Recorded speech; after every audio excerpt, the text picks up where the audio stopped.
Isang mapagpalayang araw sa ating lahat. Ako si Fordian Kahas mula sa PSC11 at ito ang diskurso sa Filipino.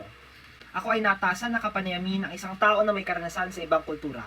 Ako ay nagsaliksik at nahanap ko si Rafael Valencia, 22 taong gulang.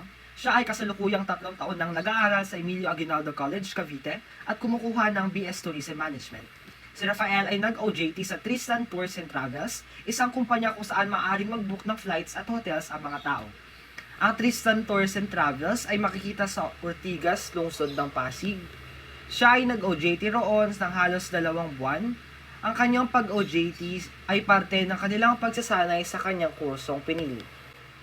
Ang aking pakikipanayam sa kanya ay idinaan ko sa paraan ng Google Forms dahil na rin sa kanyang kahilingan. Ang mga tanong na aking inihanda ay maisasagot ang yugto na ugnayan interkultural, ang euphoria, culture shock at adaptasyon. Ang unang tanong ay, ang kanyang naging tugon dito ay siya ay nasiyahan sa kanyang trabaho dahil bago ang lahat ng kanyang mga nakita, siya ay natuwa kung papaano ang proseso ng pag-book ng mga flights at hotels ng mga pasahero. Sumunod na katanungan ay, ang kanyang naging tugon dito ay siya ay nakaramdam ng pressure dahil kailangan niyang ipakita ang kanyang magandang imahen sa kanyang mga katrabaho at lalo na sa kanyang boss. Sumunod na katanungan ay, ang kanyang naging tugon dito ay nagkaroon siya ng culture shock sa paraang hindi siya sanay na makita at maranasan na buong araw ay babad sa monitor at bibihira lamang magkausap-usap ang mga empleyado sa bawat isa. Sumunod na tanong ay, kinaharap niya ang culture shock sa kaparaan ng nag-focus na lamang siya sa nararapat niyang gawin at gawin ang tama ang mga inaatas sa kanya ng kanyang mga boss.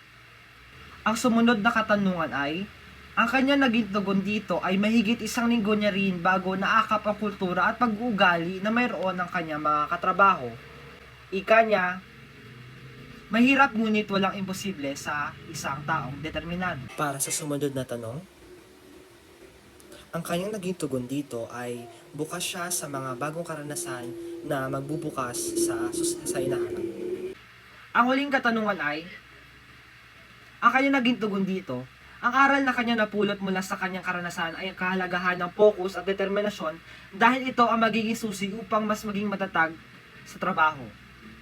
Upang wakasan ng video, ang natutunan ko mula sa aking pakikipanayam ay ang kahalagahan ng pagiging determinadong tao dahil ito ang tutulong sa atin na pagandahin ng ating imahe sa iba.